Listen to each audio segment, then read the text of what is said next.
Are we ready? Stacy had asked that we wait a moment, so I was. Commissioner May, we are ready to go. John. All right, everyone, welcome to our pre-commission session. We'll start off with any general housekeeping items to bring up, any concerns? If not, on to our meeting agenda. Any changes? Madam President, if I could, I did or have... concerns before we get out there? I'm sorry? Madam President, earlier, we did have a request from a commissioner to move item number 10 on the consent agenda to the regular agenda, and I'm going to recommend item 11 on the regular agenda for this. And then over to you all on the other changes that I'm unaware of. Well, Madam President, Commissioner Goldthorpe wants to move item 4 to the number 1 position, so I'll ask for that. I don't think he's back with us.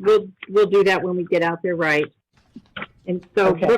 Brookway is the one that we're moving to the end of the regular agenda? Yes, ma'am.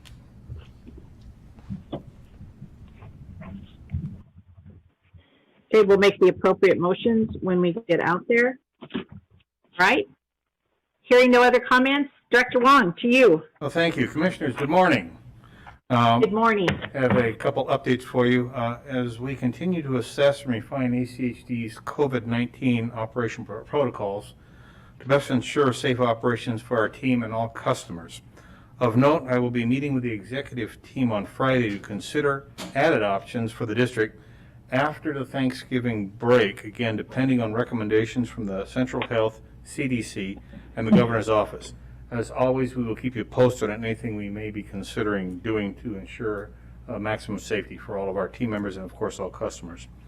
We are also continuing to make staff adjustments with the continued changes in the Ada County school schedules to support ACHD's parents, who also continue to adjust to the many challenges that this confronts all of us with.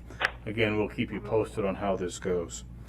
As you all know, I will be meeting with the Ada County Commissioners next Monday to answer any questions that they may have regarding our request for COVID-19 reimbursement through the CARES Act for implementing, of course, with your approval, the upgrade on the 248 school flashing beacons, as we have outlined in the staff report for today's meeting. As noted, we see this as a great safety enhancement for all users, but especially those students that use the school crossings, by providing ACHD the ability to remotely adjust those safety beacons instead of the current manual protocol that does take up to 3 weeks to change all of the 248 systems that are in place. Last week, we did meet with Jimmy Halliburton and the Boise Bicycle Project Giveaway team to continue our joint effort to best ensure the December 19th event will be another success and safe. Details are still being worked, but I do expect to close additional streets and, as always, provide sweeper and plow support as needed for this very important event. And as always, we will keep you posted as we move forward. Of more great news, our ACHD ADA Advisory Committee's Accessibility Working Group met in early November to take up recommendations to enhance ACHD's website accessibility for all users. Our ADA coordinator, members of IT, and our communications teams are part of this important working group to discuss improved digital accessibility and training.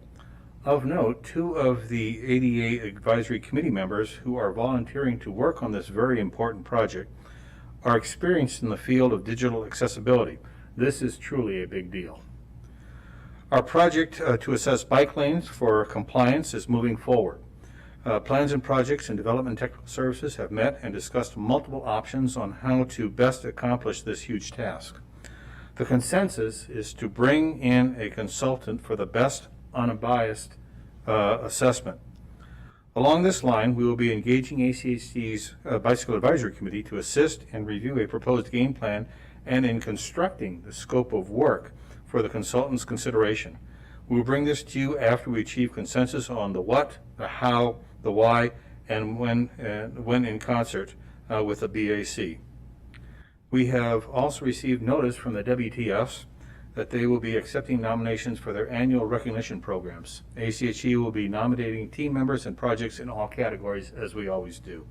And finally, yesterday was the first of two ACHD Veterans Thanksgiving Annual Luncheon Appreciation events, and it was a huge success across the board. I want to thank the Commission, as always.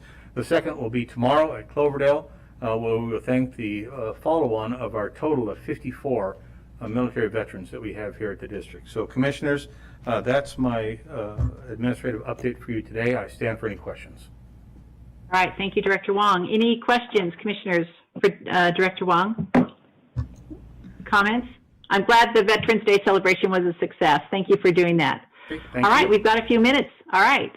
Madam President, if I can, one thing you'll need to do is adopt the agenda. There was some confusion in terms of item number 4 being on or off the agenda, and it was, clerically removed then put back on. So the Commission will need to approve the agenda with accordance with that change. I just want to make sure we're good on the open meeting law issue. Yes, very good. We will entertain that, and we had another request as well. Thank you, Mr. Price. All right, we've got about three or 4 minutes. Don't go far.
Okay, thank you.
Madam President, Commissioners, it's now 12 o'clock. All right, thank you very much. Welcome, everyone. I will now call our November 18th Commission meeting to order. And Director Wong, if you would please lead us in the pledge. Thank you. If you all stand and please follow me.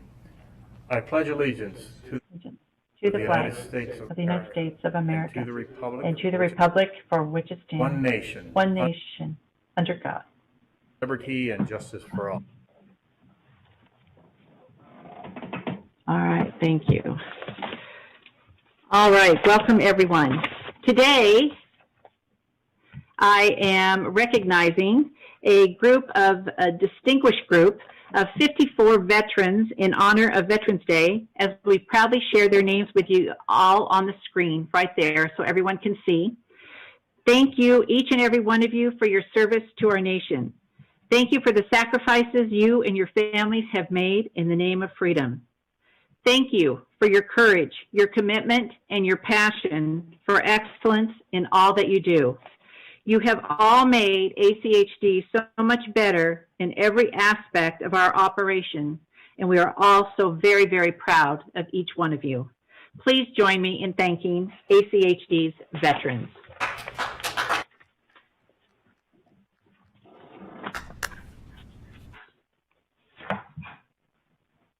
All right, thank you. First order of business is to adopt our agenda. Do I have a motion? Madam President, I move we adopt the agenda, including item 4 on the consent agenda. I'll second that. All right, all in favor? Aye. Aye. Aye. All right, consent agenda. Items on the consent agenda are considered to be routine and will be enacted by one motion. There will be no separate discussion on these items unless a commissioner or a citizen so requests, in which case the item will be removed from the consent agenda and placed on the regular agenda. All consent agenda items are commission action items unless noted. Commissioners, do we have a motion? Commissioner Madam Baker. President, I move we adopt the consent agenda with the following changes: that item 4 be placed number 1 on the regular agenda, and item 10 be placed as number 11 on the agenda, or 12. At last on the agenda. I'll just put it that way. Okay. All right, safe call. All right, we have a motion. Is there a second? I'll second the motion. All right, all in favor? Aye. Aye. Opposed? All right, first item, motion passes. First item on our regular agenda is employment agreement. Director Bruce S. Wong, Idaho Code 401319, request for approval. Since this is a employer-employee personnel matter, there will be no public comment taken on this item. Commissioners, we have this before you. Well, Madam President, I would move approval of the employment agreement with the following change: that on Section 5A, the base annual be amended to read a base annual salary of $164,798.40 during the term of this agreement. And I would second we have that a- motion. All right, we have a motion with a second. Discussion. Yes, Madam President. All right, Commissioner Goldthorpe. Yes, I will not be supporting this motion. I think my feelings about the employment agreement generally are understood by most everyone here, and also the fact that I have absolutely no problem with the performance of our director. In fact, I'm very grateful for the level of performance that we have seen from him and our executive team, especially this past year with the pandemic. I don't think an agreement like this is correct. I think it's just wrong from purely a philosophical standpoint, if nothing else. I don't think it's right that this commission obligate future commissions, and I've heard the entire commission talk about that and give that opinion unanimously many times in the past, so I don't understand why we're doing it now. And there are other reasons which I don't feel comfortable really talking about because it doesn't impact this particular discussion at all, but might impact the success that we can have as an agency going forward. Thank you. All right, thank you, Commissioner Goldthorpe. Any other comments? I would like to just make a comment that the director's job description is to implement direction given to him by the commission, and this action today is with this body of commissioners, as we are the ones that have given direction to Director Wong, and we're the ones to best ascertain whether or not that direction has been followed and met, etc. This is in no way meant to disenfranchise or ignore the fact that there will be one, maybe two new commissioners in January. New commissioners will have the same opportunity to weigh in and evaluate on the direction that they will then be giving to the director. All commissioners inherit decisions by their predecessors. I was approving plats this morning that were started back in 2007. So decisions transcend from one commission to another commission. Idaho code does grant explicit authority to the commission to set the term of office and compensation for the director. So there's nothing here that's untoward. I know there's been a lot of back and forth, so I just want everyone to know that this precedent has been set. In fact, 3 members of this commission had voted prior for the other contract that had been put in place, and it was on the consent agenda as well.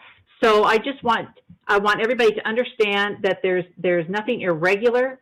We're following a precedent that has already been set. We definitely appreciate all the comments. We always do. Every comment and mode of communication that we've received in written form has been added to the record. Since this is a personnel matter, we will not be taking any public comment.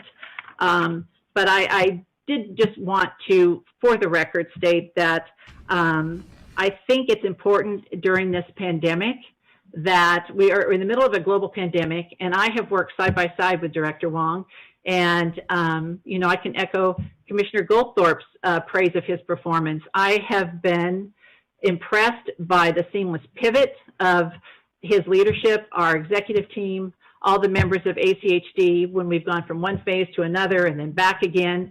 The pivots have been seamless.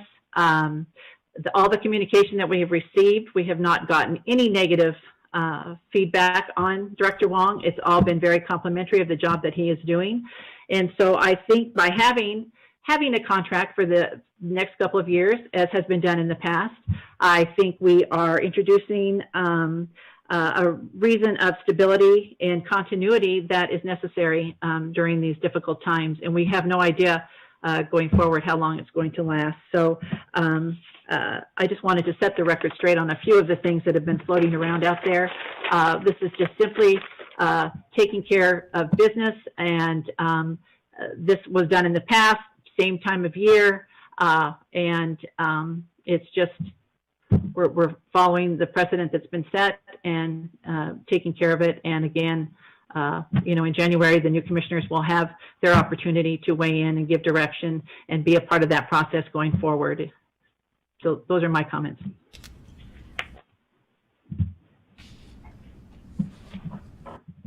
Commissioner May?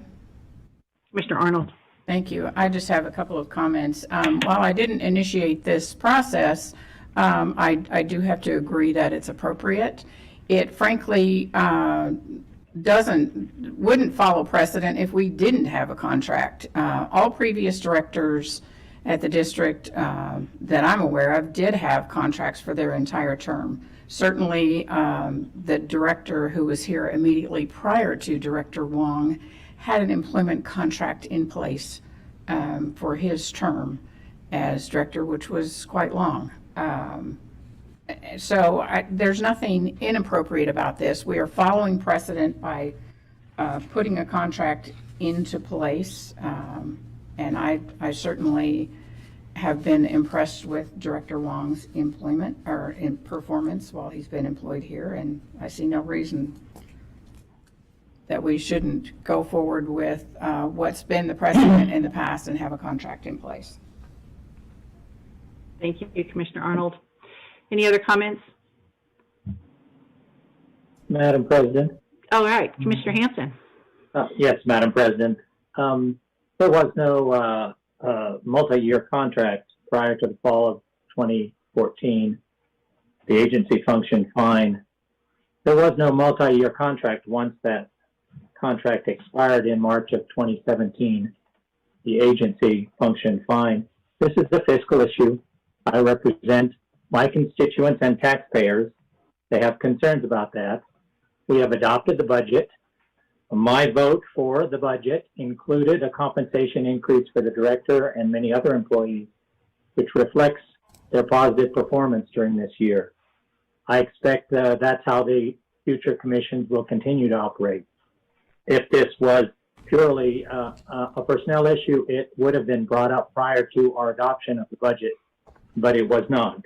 It is being brought up at this time. This is a tax and budget issue, fiscal responsibility that is expected of me as a commissioner. And without repeating the comments mentioned by Commissioner Goldthorpe, I can't imagine voting for this and will not be voting for this. I think it's critically important that each commission, as they come into office, have the power to evaluate and to determine the direction of the agency. The commission only hires one person, and that's the director. And I just want to reiterate, this in no way reflects on the positive performance of the current director this year. We've already made that determination when we approved the compensation increase in our budget. So that's why I will be voting no. Thank you, Commissioner Hanson. I just want to reiterate that the new commissioners in January will have the ability to set direction going forward and then to evaluate it in turn. So I don't want there to be any mistake about that out there. And I believe with the motion that Commissioner Baker made, that there is no change. It's already in the budget that's been approved, the rate of pay that's already there. So any other comments? All right, hearing none. Commissioners, you have this item before you. We'll go ahead and ask for a decision. All those in favor, excuse me, Ms. Spencer, would you do roll call? Absolutely. Commissioner Arnold, Aye. Commissioner Baker, Yes. Commissioner Goldthorpe,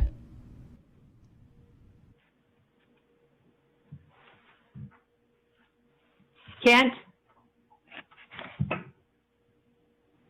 Shucks, I muted myself. The answer is no. Commissioner Hanson, No. Commissioner May. Aye. All Motion right, passes. motion passes. Yep, thank you. Madam President, Commissioner Goldthorpe? before we go on to the next item, may I excuse myself because of some prior obligations? I need to leave. Yes. Be safe and good luck. Thank you. Successful hunt for you. Yeah. All right, our next item on our agenda is the 11th Street Bike Facilities Capital City Development Corporation request for approval.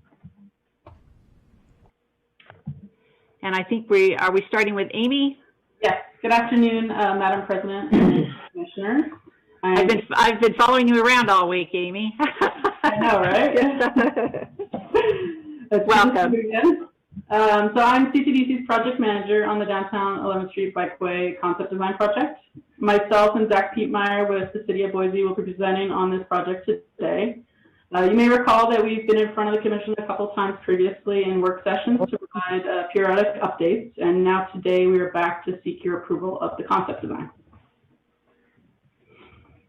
So we'll provide an overview of the project, a summary of what we heard during the public and stakeholder engagement, and then we'll present on how we landed on the preferred concept design that we'll be asking your approval for today. 11th Street is a primary north-south thoroughfare, which provides an important connection between Camelback Park to the north and then the Boise River to the south. The 11th Street Bikeway is actually divided into two segments. So we have the ACHD segment, which extends north from State Street to Heron Street. And then the downtown segment that we'll be discussing today extends south from Washington Street to River Street. You might recall that the original ACHD 11th Street Bikeway concept extended from River Street to Heron Street, but the portion of the bikeway south of State Street was eliminated since it met the ACHD Bicycle Facility Matrix guidelines. During the ACHD Commission adoption of the 11th Street Bikeway study back in October 2019, the public did indicate that they desired better bike facilities with greater protection than currently what exists in the downtown portion on 11th Street. So as a result of that feedback, the Commission directed staff to work with the city, CCDC, ITD, and the BAC to develop a low-stress bikeway concept design for this downtown portion. The City Council then followed up in December 2019 with similar direction to conduct this downtown bikeway study, and that is how the downtown 11th Street Bikeway project came about.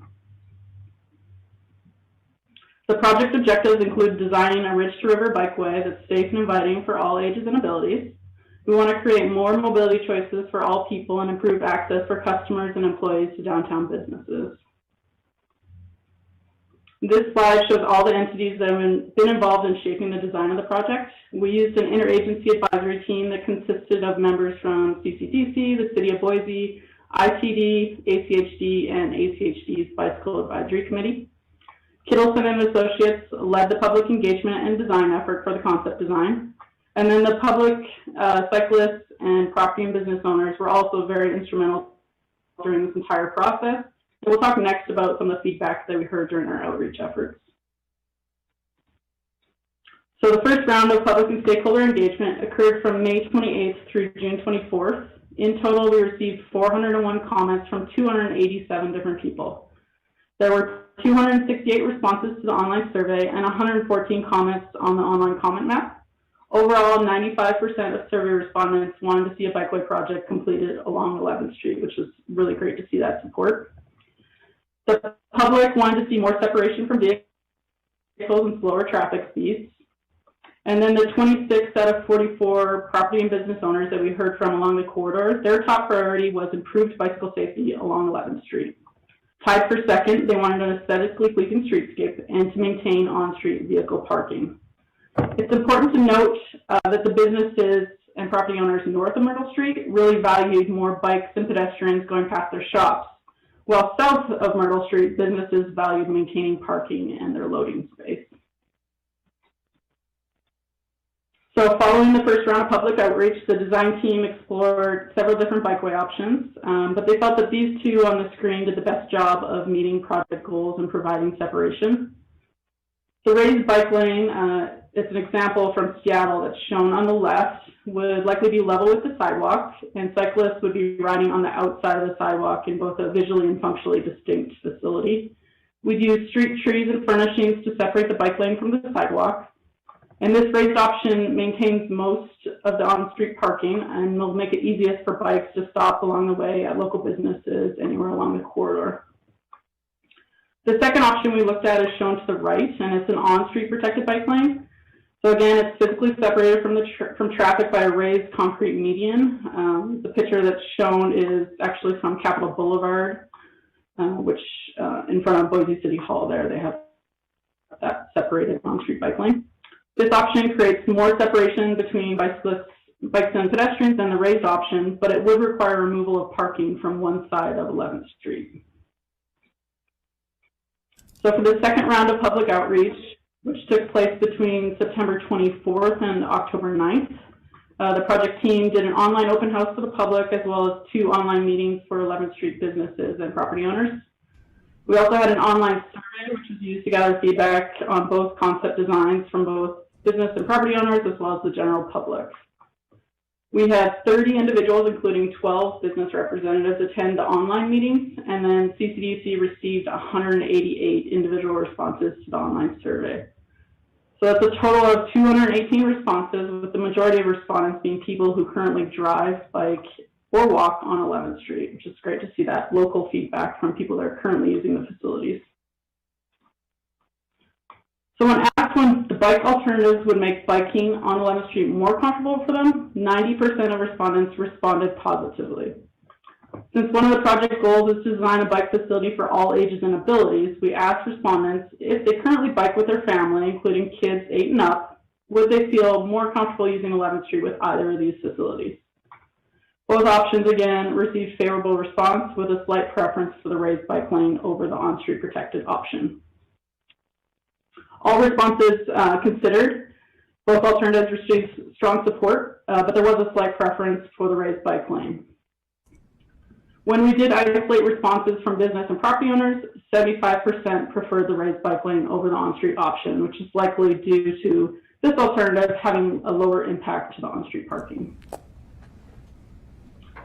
So as I mentioned previously, the BAC was part of our interagency advisory team, and they did provide input into the concept design, and they expressed a preference for the raised bike lane, and they included this memo in your guys' packet. We will continue to involve the BAC as the design progresses. Zach will now take us through the comparative analysis of the 2 bikeway options.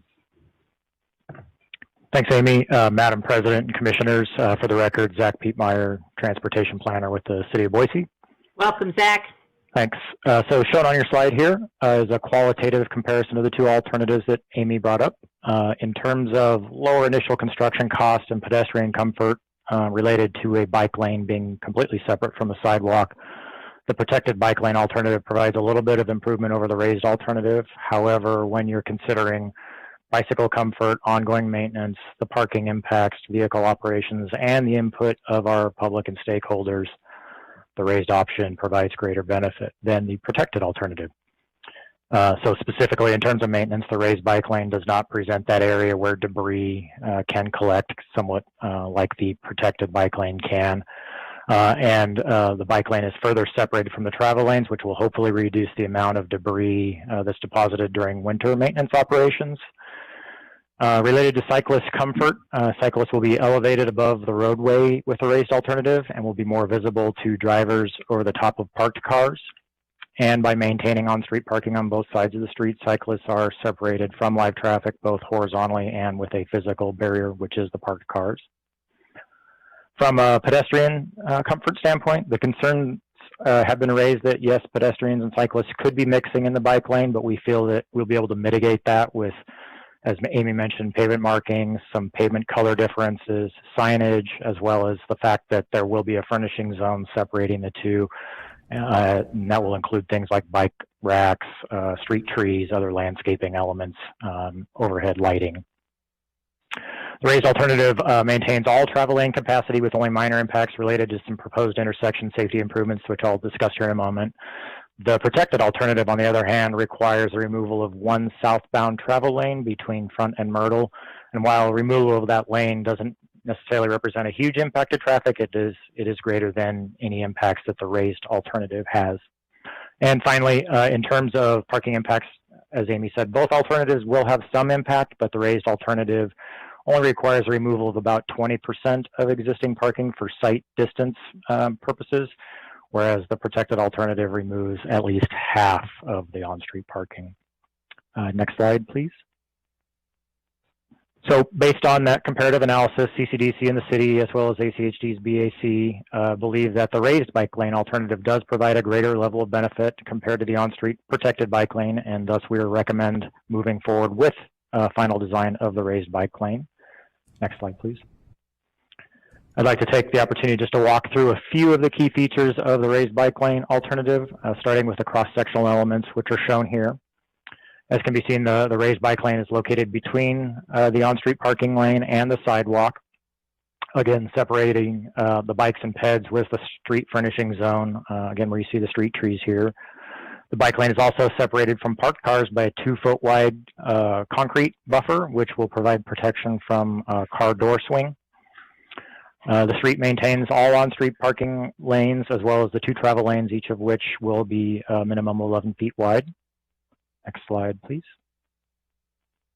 So shown here in plan view is an example of what the bike lane may look like. I just want to show some key features here. So you see the bike lane located between the parking lane and the sidewalk. The 2 existing travel lanes are maintained, as is parking on both sides. This block is also representative of an area that will get streetscape improvements on each side of the street, which will entail replacing all existing sidewalk and furnishing zones. One item that is still to be resolved during final design is whether the bike lane should stay elevated through driveway and alley approaches, or whether it should be brought down to street level, as is shown here, where there's the green pavement markings. So we'll be working on that next. Next slide, please. One area of the project that will likely have somewhat of an interim bike lane treatment is at the far south end near River Street, specifically between River and Miller. So due to an existing loading dock area on the east side of the street and a host of driveways as well as perpendicular parking on the west side of the street, a raised bike lane creates some functional challenges in this area. So until either those existing land uses change or the properties are going through some sort of redevelopment process, we anticipate that at-grade buffered bike lane will be used. Next slide, please. So at both Front and Myrtle intersections, Front Street shown here, those are 2 locations that we received a lot of feedback during both the ACHD and the CCDC public outreach efforts. Some additional intersection treatments are proposed here, which I would like to just go over quickly here. You can see additional green bike lane paint through the intersection. We will be working to develop some raised intersection islands on the corners, which will provide more lateral separation between turning vehicles and bikes, as well as peds trying to cross those major corridors. Providing that extra separation we're anticipating that will provide better visibility of those non-motorized modes. One other operational change proposed at Front, Myrtle, and State is to implement a 3-second leading pedestrian interval to the signal phasing. An LPI gives bikes and peds a head start in front of turning traffic, clarifying that those non-motorized modes have the right-of-way in the crosswalk, and it makes bikes and peds more visible. Next slide, please. Here's a similar schematic for 11th and Myrtle, again showing that improvements related to the bulbed islands, the intersection protection, and additional paint. We also want to point out here there will be some improvements associated with the Pioneer Pathway, which traverses kind of at a skew through the intersection. So additional pavement markings and ramps to aid in people accessing that pathway. Next slide, please. So as a follow-up to my previous comment on traffic impacts, Kittleson prepared a traffic analysis of both bike lane alternatives. The primary finding with that analysis is that the preferred alternative does not really alter existing lane configurations and does not inhibit vehicle operations now and in the future. The only really measurable impact of the raised bike lane alternative will be due to that LPI signal phase at Myrtle, Front, and State, which anticipates adding an average of 1 to 3 seconds of delay. But even with the LPI, the future 2035 analysis shows that all vehicle movements maintain a level of service of C or better and a maximum volume to capacity ratio of 0.87. Queue lengths are also not anticipated to change much from current conditions. Next slide, please. So in terms of next steps, pending approval today, CCDC plans to advance into final design in the next couple months with hopes of going to construction in 2022, which is the same year that ACHD is programming improvements to the northern section of the 11th Street Bikeway. Next slide, please. So we are here today to respectfully request the ACHD Commission approve the raised bike lane preferred alternative concept to move into final design in 2021. And with that, we'll stand for any questions. All right, thank you, Zach. Kudos to you and your team for your extensive outreach. Gotten a lot of good positive feedback about that. I know our BAC advisory committee has been very appreciative of the ability to be a part of the process and provide input. So they look forward to continuing that association with you as well. So good job. Commissioners, any questions for Zach?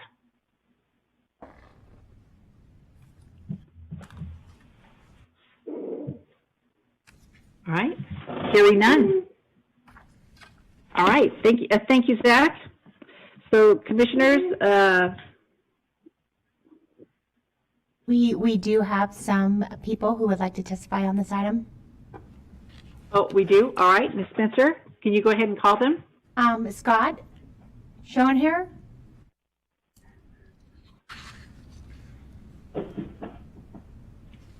Hi, everyone. Can you hear me okay? Yes, welcome. Thank You you. could state your name and address, please. I will. My name's Scott Shaner. I'm with Raffinelli and Nahas. We're located at 702 West Idaho in Boise, 83702. I'm also a member of the ACHD Developers Advisory Council. I've been involved in that for almost 10 years now. And I'd like to testify in favor of the 11th Street Bikeway. I think Amy and her team have done a great job of gathering the proper support and doing their homework on this. In full disclosure, we do own 3 blocks along 11th Street. We're building a new building there right now. We're involved in the city park that's being built there also. To me, it's a pretty simple question. You know, the Boise Greenbelt is such a gem in Boise, and you know, you can get all the way from the Barber Valley all the way to Eagle, and it's just such a beautiful thing. The problem is you just can't get north and south off of the Greenbelt. And I'll give you a good example. My son, we lived in Southeast Boise for years, out by Bound Crossing. My son went to Boise High, and it was great because he could jump right on the Greenbelt, and he could get literally within blocks of his school. He just couldn't get from the Greenbelt up to Boise High. And that's exactly what this bikeway will allow them to do, get there safely. Also the foothills, you know, this is going to extend all the way into the north end, so it'll allow people to safely get to the foothills. So people who want a mountain bike who don't live close to downtown will be able to get to the foothills. I was involved in the process, in the outreach process that they did, and I thought it was a good process. I talked to several other people that were involved. I think it was a good process they went through, and I support this. So I just ask that you approve this 11th Street Bikeway as it was presented. Thank you. All right, thank you very much. Appreciate it. All right, next, Ms. Spencer. We have Nina Schaefer. All right, welcome, Nina. Hi, everyone. Thank you. Oh, there you are. State your name and address, please. Will do. My name is Nina Schaefer, and I live on 117 Dot Street, 83705. Thank you for giving us time to make public comment on the 11th Street Bikeway. I also wanted to give a big thanks to CCDC and ACHD for providing multiple opportunities for community outreach that has provided a lot of data showing resounding support for this plan. As Scott also mentioned, it's a great starting point to a north-south bikeway, and as the low-stress bike network continues to be improved within the north end, it will provide residents in and out of the neighborhood for safer connection to parks, neighborhoods, schools, businesses, and foothills.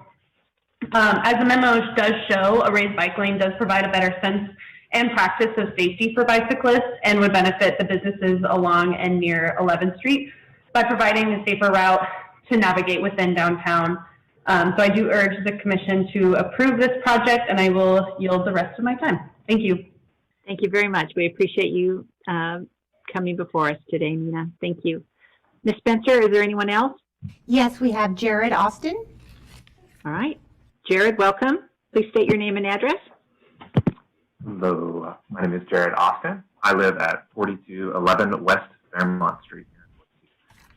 First of all, I'd like to thank CCDC, ACHD, ITD, City of Boise, anyone else in the alphabet soup that helped contribute to this this whole plan. I am very much in favor of this plan as it stands, mainly because it covers a few key interests that I think any good civic project really should. It takes into account climate, the commercial interests of folks downtown, the interests of the city as a whole, and then the community. Through Kittleson and others, CCDC has done a great job at reaching out to the community. As you saw with the results from the studies that they did, most folks are in favor of this connection. mostly because this connection really is just a key outgrowth of the existing greenbelt and the existing safe cycling infrastructure that we have in this city. As we move forward in this city, more connections like this are going to become key for transporting people who don't necessarily want or can't use a car. This will help address climate in the area by diversifying our transportation modes to help reduce carbon emissions and the carbon impact of transportation for citizens. Individuals who bike in the areas around commercial places, studies have found that they are more likely to jump off their bikes and go into a shop to go grab something. This is adding to the commercial vitality of downtown. This, I'm assuming, is one of the reasons that the city is also in support of this. I know that they're also in support of multiple mobility options for people, but this is a great deal for folks who own businesses along this corridor. It will increase foot traffic in the area and should really help revitalize that corridor. So overall, through the areas of climate, commercial interests, the interests of the city and the community as a whole, I think this project really does well at supporting the people of our community and making sure that Boise remains and becomes a better place to live for all of us, no matter how we choose to get around our city. Thank you. Thank you, Jared. Appreciate it. Ms. Spencer, anyone else?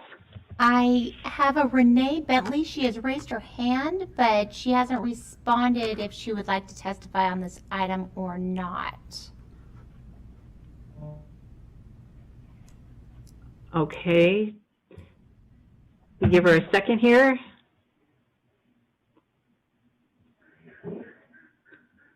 All right. Okay. Thank you very much, everyone, for your comments.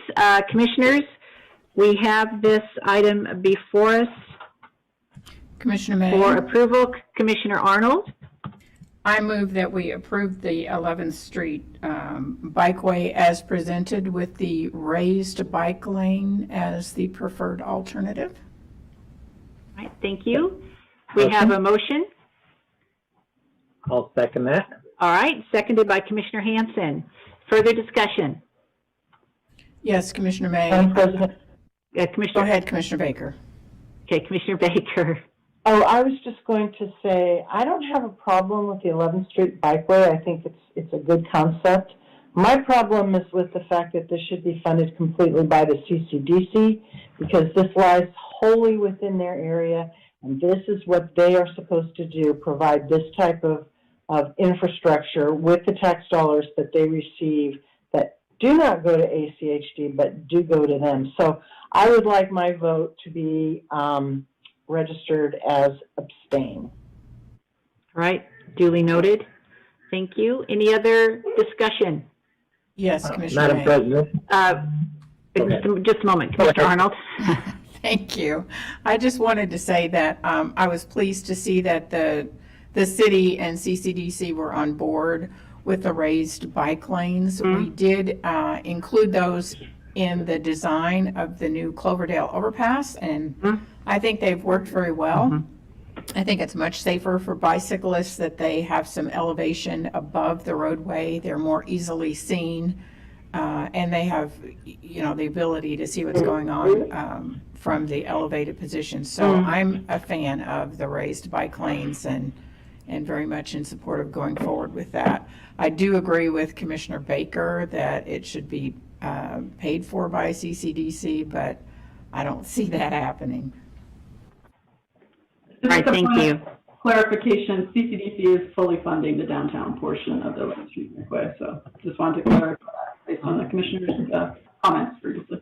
All right, Commissioner Baker, did you hear that? Yes, so ACHD is not funding any part of this project? They are funding their portion. Their portion. Yeah, that's what I mean. Yeah. The entire bike lane is covered within, or this entire 11th Street bikeway is wholly within 1 or 2 CCDC districts, and therefore, that's what I object to is the funding. All right, noted. Thank you very much. Any other comments? Madam President, Commissioner Hanson? Madam President, I just want to extend a tremendous thanks to the people who have put in a huge amount of time. I know you, President May, and I have observed some very thoughtful discussions in the Bike Advisory Committee, and they don't just discuss it. They actually go out there and they look at, they do the research in other cities of models like this, because we don't really have an urban model like this. They've gone and ridden other areas, and I just really, the value that has provided, as you and I have listened to those discussions, I know we've learned a tremendous amount. And so I think it's important to note that since we first kicked this off and said we would like to see this piece completed, the number of people who have been involved deserve a lot of credit. And I appreciate that. And I know there's still work to do. There's still specific design details to work out, but we can now move forward on this concept. And I'd like to extend my sincere thanks. Very good. I certainly agree, and I have been so impressed with the expertise and the knowledge that we hear when we do attend those BAC meetings. And so I'm glad to see the coordination there and that they are participating and providing input on this very, very important project. So, thank you, Commissioner Hanson. Any other comments? All right, Commissioners, you have a motion before you. All in favor? Aye. Aye. Opposed? We have Commissioner Baker as abstain. Yes. All right, motion passes. Thank you, Zach and Amy. Thank you.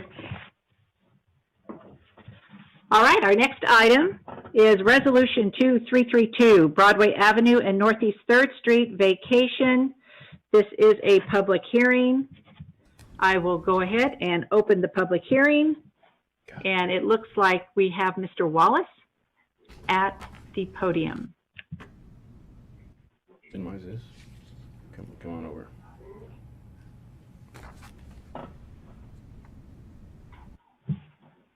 Is this his swan song? I don't know. I think it must Pretty, be. it's got, yeah, I think this week. Thank you. There we go. All right, welcome, Mr. Wallace. Good to see you. Great to be here, President May and Commissioners. For the record, I am not David Serdar. Dave Wallace, Deputy Director, Plans and Projects for 2 more days. This is a public hearing for a vacation of right-of-way at East Broadway Avenue and North 3rd Street in Meridian.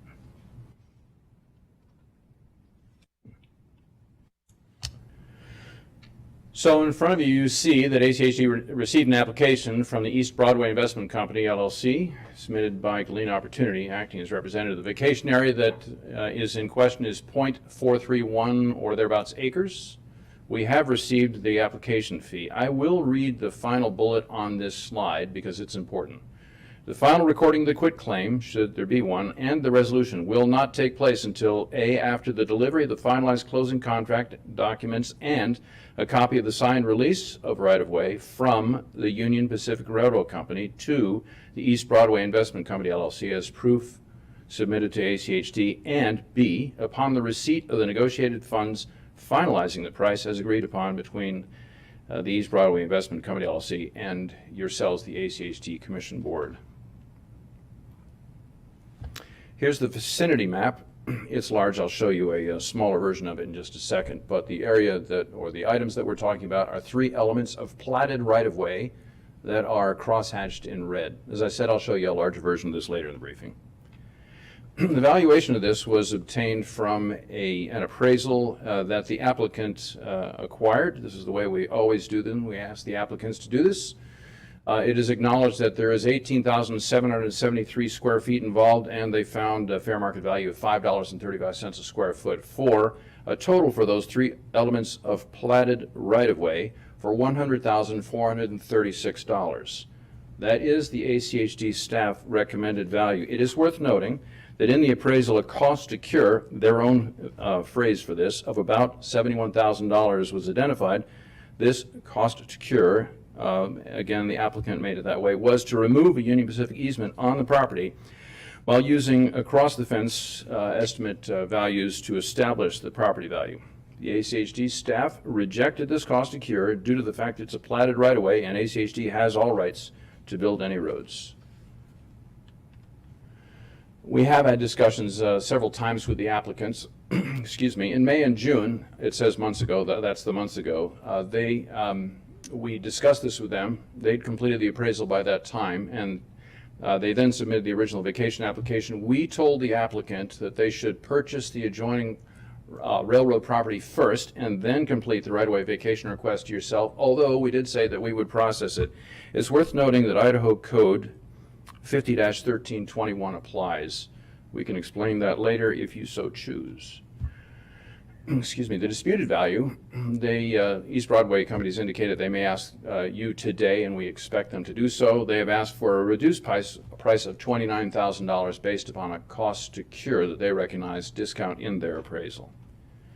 Here's that vicinity map again and closer. Again, 3 elements of platted right-of-way. Let me point out this right-of-way this is a section, the top portion where my arrow is now is a section of Broadway. This middle bit is an extension of that alley that you see on the other side of 3rd. And the south portion here is a portion of a place called Railroad Avenue. It is staff recommendation that you adopt and sign resolution number 2332 authorizing the proposed vacation of public right-of-way as applicants have completed all commission and staff requirements. Again, here's the site map. Whoa. I will stand for questions, and so will my right-of-way supervisor, Dave Serdar, whose name appeared in the beginning of this briefing to begin with. All right, thank you, Mr. Wallace. Commissioners, any questions? Madam President? Commissioner Baker. Yeah, thanks. Mr. Wallace, we've received some information that I'm sure the applicant is going to get into when he testifies, that the appraisal was $29,000. So where did the $100,000 come from, or was the appraisal for $100 and we're only seeing 29? I mean, I'm confused about that. So, from page, President May and Commissioner Baker, on page 70 of the 83-page appraisal document provided by the applicant to ourselves, you see the appraised value. Again, it is recognized that the size of the right-of-way, the platted right-of-way in question is 18,773 square feet, $5.35 per square foot. And the cost to cure is what has reduced the amount that the applicant proposes to pay to $29,000. Again, this is from a document that the applicant acquired through his appraiser. You want to talk? Okay. Madam President, Steve Price, General Counsel for the record. Just a couple of points of clarification. Please, go ahead. The applicant has entered into an agreement with Union Pacific Railroad. They have an ambitious development that they want to put in this area, and that is one reason why they need to have the property vacated. One reason they fell into an issue with Union Pacific or an affiliate that they wouldn't provide a affidavit of legal interest to go forward with the application. I told the developer that they could go ahead and with the application for vacation, but they would still need to, at some point, they would need to get the consent of the railroad, as they are the adjacent property owner, and that they would have, one condition of the vacation would be on that they would be the property owner once their contract with the railroad had been completed. I wanted to make that one justification for them to reduce the amount is that they say it's Union Pacific Railroad property.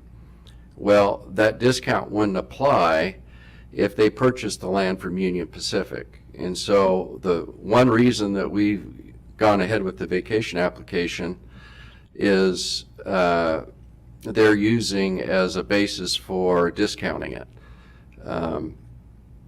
But in any event, we'll let their testimony and their justification for less than fair market value, which the statute does authorize the commission.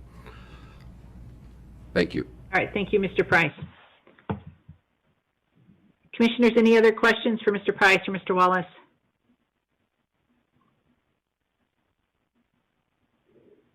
All right, hearing none, then we will hear from the applicant.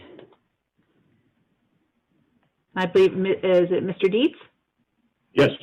All right, welcome. If you could just state your name and address for our records, please. Madam President and Commissioners, I am Bill Dietz, address 333 South Kestrel Place in Eagle, Idaho, 83616.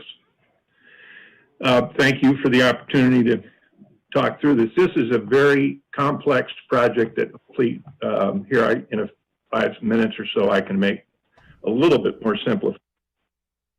I put together a brief presentation, and it'll start with where we were back in 1888, because I think that's pretty important. Next slide, please. So while it's very difficult to see all the fine print here, up near the top, there is a very long rectangle that inside says it's 20.00 acres. That is what is known as a station grounds property.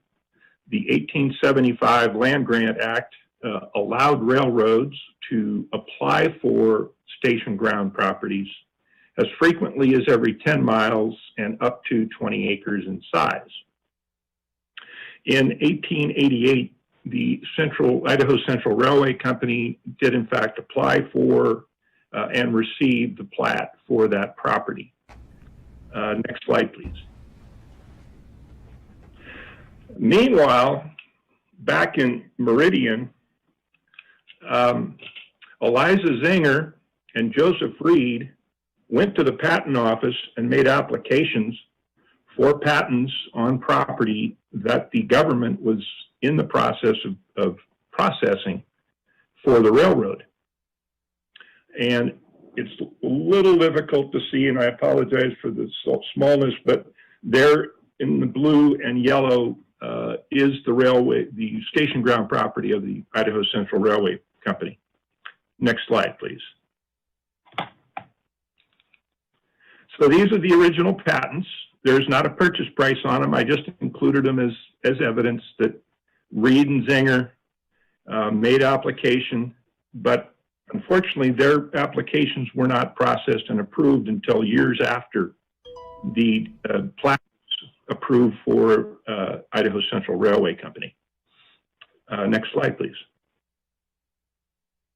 So here in the red outline is the 20-acre station property, and inside are the identified Zinger and Reed patents that influenced that property, were the underlying fee. And this is where it gets very complex, but to try to make it simple. The 1875 Act granted railroad companies the ability to apply for these station ground properties.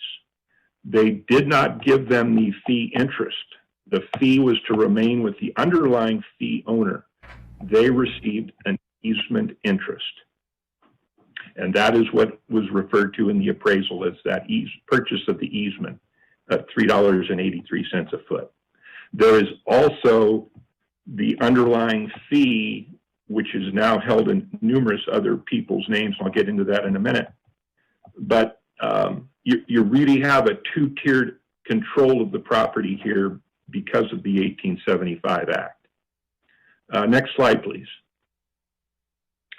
Without spending a lot of time on this, I think the first thing we really grasp from all of this is, thank goodness we have cell phones, the internet, and overnight mail, because back in 1888, there was a lot going on in Meridian, Idaho, and there was some fairly significant errors committed in selling the property patents to private property owners or buyers, while at the same time granting Idaho Central Railway Company their plat. I think that the most important thing to understand here is in 1891, Joseph Reed got his final proofs and patent issued by BLM. But that's 3 years after the railroad had received its plat from the Department of, and the Secretary of the Interior. Next slide, please. This just sums up the early years where this property actually went all the way to the United States Supreme Court. People were not really given as much information as perhaps they should have been given about what was going on, but the railroad ultimately came in and made it clear they were in control of the property, so the underlying fee owners stopped paying their taxes. And that's the end of the early years. Next slide, please. I think we'll just move on from that. They're just showing that all of these private property owners gave up paying their taxes because they couldn't use the property. So this last paragraph, last sentence, as of both 1911 and today, 4 individuals hold all of the fee interest in the property. Charles Ellis, William Rowan, Bell Smith, and Mary Davidson. They are all deceased, have been for, probably 100 years. We completed a very exhaustive, very time-consuming, extensive heirs search to understand who all the heirs were to the property. We have completed a quiet title action and are ready to put the heirs into the chain of title. And at that point, we have a contract to not only purchase the easement interest from Union Pacific, but we also have contracts with 57 people who are the underlying fee owners who are alive today. Next slide, please.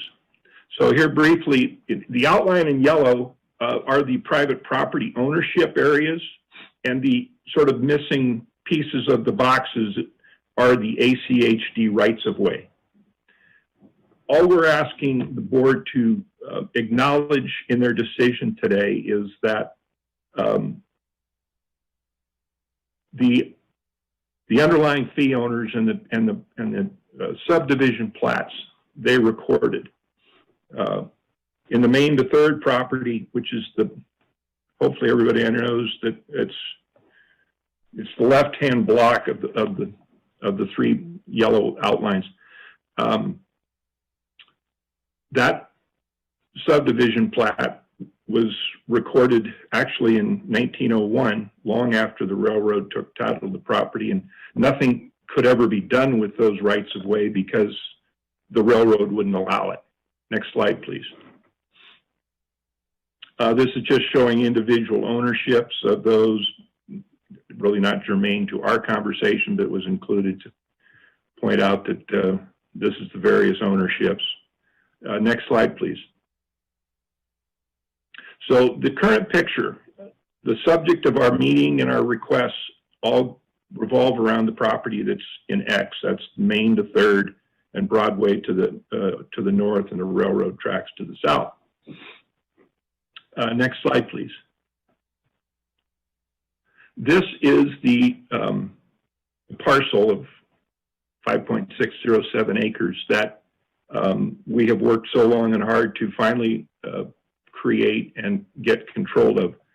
ACHD owns 0.431 acres of that, or has a claim to it, and the balance is held in the name of 2 of the heirs. The other 2 were not involved in this, or the ancestors, pardon me, were not involved in this parcel. Ellis and Smith. Next slide, please. This is the most important slide in the presentation, and unfortunately, in the letter that I wrote to the board, Madam President, I did not mention this as what really should have been a third point in our letter. While we're asking for you to vacate the 0.43 acres of alleyways and Old Railroad Avenue, we are also in turn handing you 1.05 acres that you could not work on as long as that railroad easement is in force. And I am happy to field questions on the technicalities of this. I just didn't want to, take too much of your time. It's a very, very complex project. We're pleased we're finally bringing it to the market. And I think that's our last slide, so you can go to the next slide, please. And, oh no, sorry, there we go. So this just points out that the appraisals were done back in 2012 and 2014 for the fees interest, and then again in April of this year for the ACHD appraisal. And again, the greatest challenge to valuing the station properties is the fact that neither the heirs nor ACHD can sell those parcels or work on them in any way, as long as the now Union Pacific Railroad holder of the plat on that property, as long as they're there and using it. So, next slide, please. That concludes it. A lot to digest. Happy to answer questions. We're asking for you to say, look, we're asking for you to vacate 0.43 acres, and in return, we're handing you over 1.05 for Main and Broadway important rights of way. Call it a wash. Thank you very much, Mr. Dietz. Commissioners, any questions?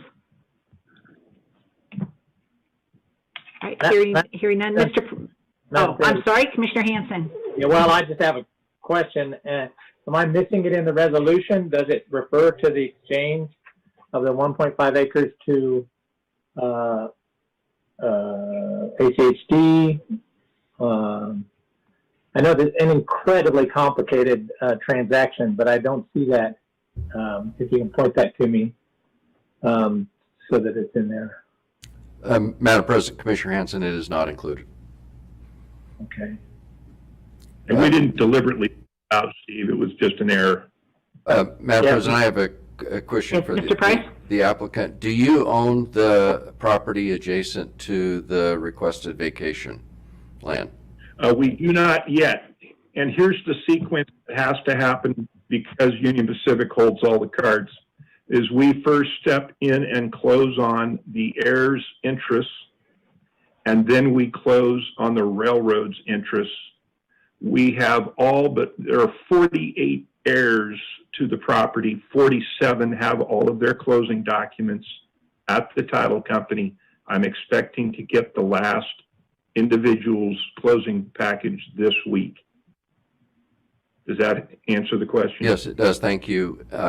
Madam President, Commissioners, one requirement under the vacation of plats in Idaho law requires that the applicant get the consent of the adjoining owners before we can vacate a right-of-way that's been platted. And so it's most certainly acceptable to go forward with the vacation today, but it would have to be conditioned upon subsequent proof of ownership as well as consent. Thank you, Mr. Price.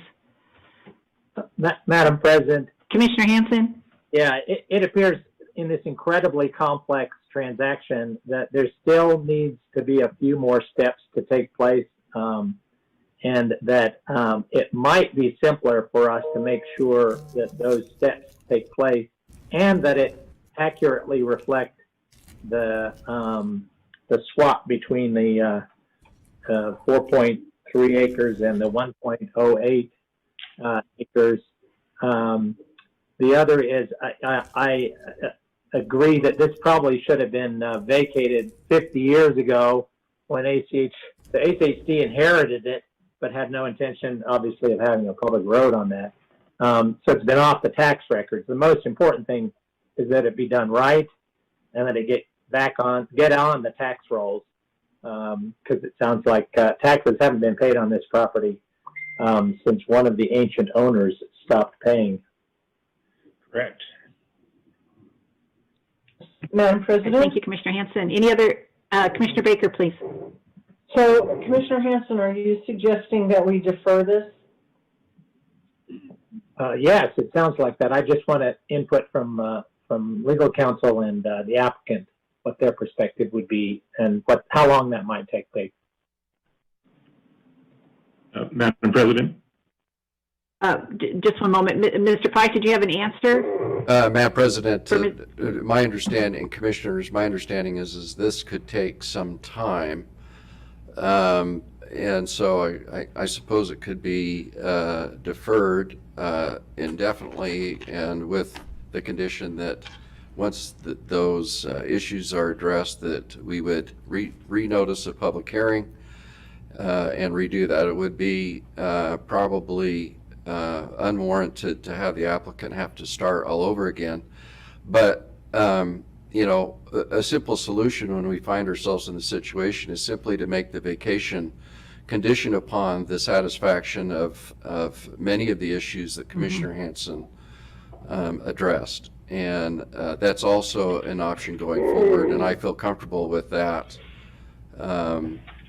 being done and being satisfied. The vacation wouldn't actually get recorded until the ownership of the property is established, that the consent is provided, and that there's payment for the fair market value, or whatever the commission determines is the fair market value. I would just point out that if the property is held by a private entity and the vacation goes forward, there would be no discount of the easement because that would be extinguished.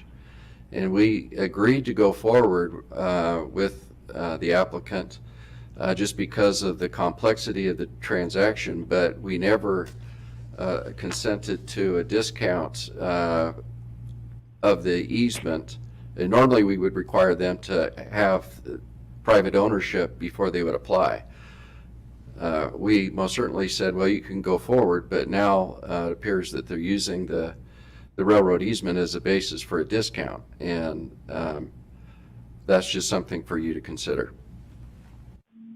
Thank you, Mr. Price. Mr. Dietz, you did have a comment, and this is a public hearing, so I want to make sure if there's anybody joining us that they have an opportunity to comment before we go to a decision. Would you like me to wait to those questions, or may I go ahead? I believe you had a statement. You were going to make a quick comment before Mr. Price, so if you would go ahead and do that, and then we'll see if there's anybody signed up to testify. Thank you. All we are asking is if, as Mr. Price had stated, we could make things subject to our fulfilling those requirements. In a matter of days, we could have acquired the heirs' underlying interest and acquired the easement interest of the railroad, and East Broadway Investment Company would own the property. You know, I'm really pressing that we would have that done by next week if possible. So all of a sudden we've compressed some of these things that may look like they could take a lot of time into, you know, fairly reasonable short period, at which point, boom, we can then move forward and finish the vacation. To sort of push us to the back of the line again at this point is pretty tough for us, because we absolutely have to close with the railroad or be in default on December 31st of this year. All right. Thank you very much, Mr. Dietz. Mr. Price, did you have something to add before we go to? No, I think that just, I agree with Mr. Dietz, and that's the difficulty of the transaction that he's confronting. And it's kind of, you know, cart before the horse and, you know, ham and egg kind of a deal. And I think that maybe in this situation that conditioning the vacation to address Commissioner Hanson's concerns would work for all parties. All right, very good. Thank you, Mr. Price. With that, Commissioners, if no more questions, Ms. Spencer, do we have anyone signed up to testify on this matter? We only have Miss Renee Bentley has raised her hand again. I have tried to reach her via the chat feature. I don't know if she would like to. Ms. Bentley? I'm here. Did you wish to testify on this matter about the vacation? I actually have a question about the overall situation. Because I've run into this before with two properties that I had. I owned a property at 732 East 3rd Street. Ms. Bentley, could you please state your name and address first, please? I'm sorry. No Renee problem. My my first time, sorry. Oh, no, no worries. Renee Bentley. My home address is 450 West Washington Street, Meridian, Idaho, 83642. But I own the property at 732 East 3rd Street. And Right. I want to make sure that this isn't going to affect anything as far as my property there. All right. No. All right, thank you, Mr. Dietz or Mr. Price. Do we have an answer for Ms. Bentley? Do we have a map or? I don't have a map that I could address. I think I'm fairly good on how or where she might be. There are no guarantees in our great marketplace. We all take risks and have to take risks to enjoy the success or failures that we endure. So while I can't sit here and guarantee her that everything is going to be fine, I think we are liberating a blighted industrial district that has been the city of Meridian's biggest most painful and difficult challenge since Mayor Tammy took office over 16 years ago. Removing that blight and delivering a state-of-the-art urban mixed-use center should be a real case of a rising tide lifts all ships. Okay. That's, I think, as fair and straightforward as I can make it. Would it be possible for the two of you to communicate so she is satisfied with if there's going to be any impacts to her property? Just connect the two of you. Seems like she's a little confused and you're not quite sure where she's at. Well, or okay. Go ahead, Ms. Bentley. Oh, I didn't know for sure. I'm so sorry. You know, I've run into this situation with two of my other rentals, and when they widened Meridian Road, and I lost those two houses. And so I'm a little bit, nervous about, anybody coming in and making changes again on this one rental that I have. It's been a struggle from, I lost, like I said, the two houses on Meridian Road because they widened it. And when I bought it, the realtor didn't advise me that was going on, which I run into a situation there. So I don't want to have any problems with my 3rd Street address. Madam President, if I can just ask Ms. Bentley the location of her properties. Are you on the intersection of 3rd Street and Broadway? I'm at 3rd and Idaho. Oh, okay. Well, I'm confident to say that this won't have any impact on the vacation of this won't have any impact on those properties. Okay, perfect. Thank you. That's all I want to know. Oh, well, I'm glad we could help you and find that out. Trust but verify. So I'm glad that worked out. All right. Thank you, Ms. Bentley. You betcha. All right. Any other individuals signed up, Ms. Spencer? No, we are good. All right. And no further comments between staff and our applicant. We will go ahead then and close our public hearing.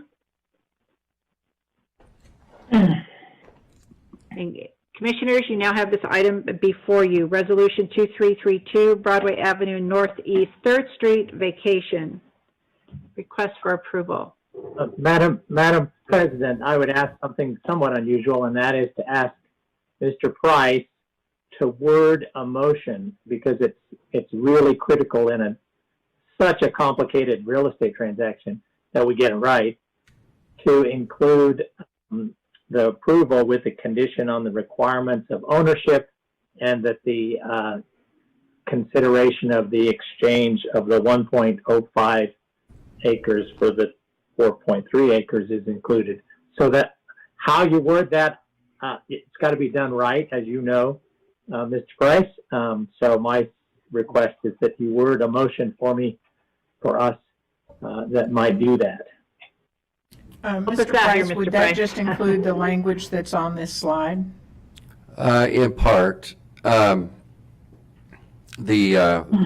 conditions in any motion would be is that the applicant prior to the recording of the quitclaim and resolution, would have to provide What's going on?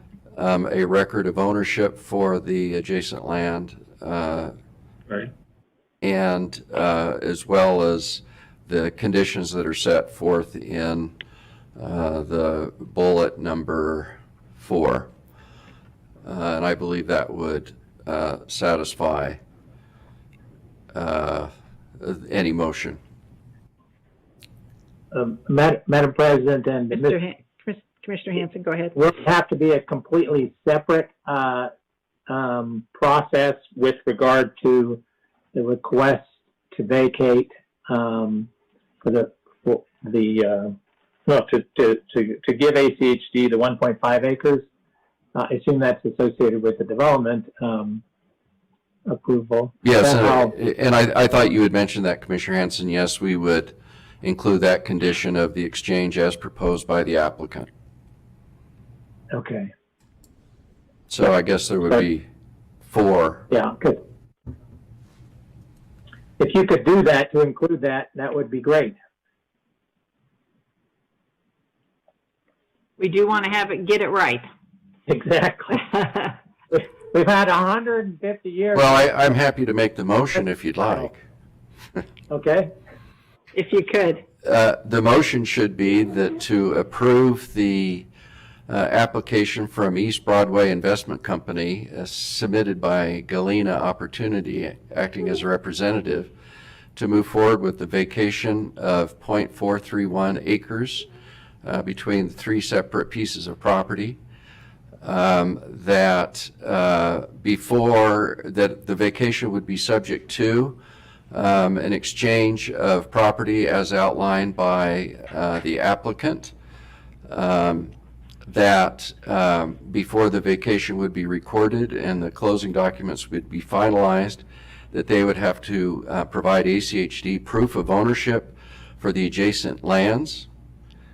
And finally, the applicant would need to submit the finalized the fair market value for the property that's being vacated. The 1.5 or whatever, right? Yeah, it's $100,000. Yeah. $436, unless the commission wishes to charge less than the fair market value. Madam Chair, I would make the motion as stated by Mr. Price with no discount of the price, that it should be at fair market value. All right, we have a motion. I believe Commissioner Arnold Is there made a the second? motion. Yeah. Correct. We have a motion. We need a second. Second. All right, we have a motion with a second. Any further discussion? Madam President, I think we should appropriately recognize the discount requested as Mr. Price originally raised it. So I'd like us to, it's important to get this on the tax rolls and not to squeeze out as much money as we can. Thanks, Jim.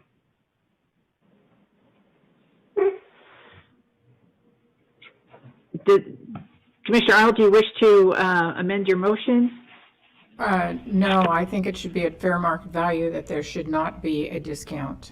I haven't seen any justification for charging anything less than the fair market value. So, no, I'm not going to amend my motion. All right. All right.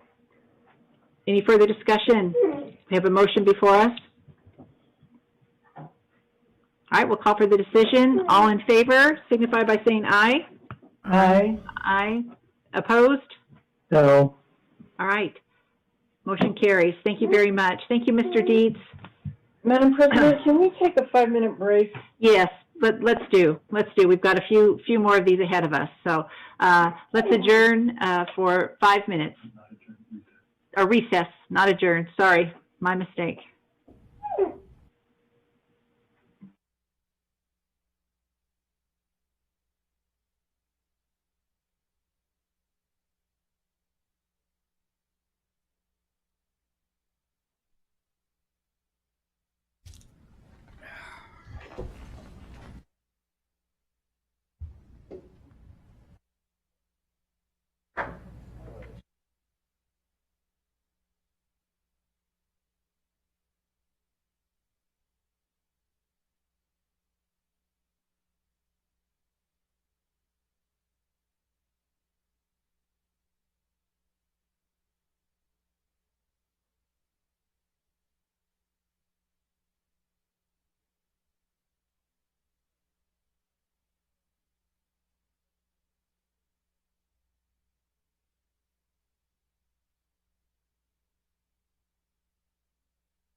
Madam President?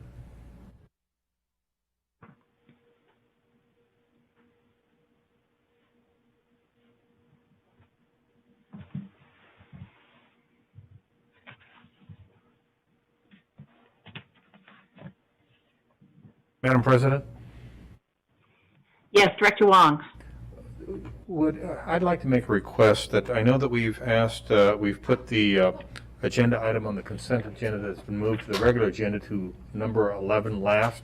I am aware of an individual that may want to testify. They've been waiting very patiently. I'm wondering if you would allow the commission to take up the Broadway Avenue vacation. Oh, I'm sorry, wrong one. Brookway North. Brookway North, I'm sorry. If you'd be willing to take that up next. Absolutely, I have no objection to doing that whatsoever. I hate to have, I think this is going to take a while this afternoon, so. Yes. Well, there is a gentleman here. He's in the hallway. We've let him know that the commission meeting is via Zoom. He does have his cell phone, and he's been listening to the meeting, so he can testify as such. But he's been very patient, and I would ask. Happy to accommodate. Okay, We'll have this as soon as everybody gets back. Thank you, Director Wong. Thank you, Commissioner.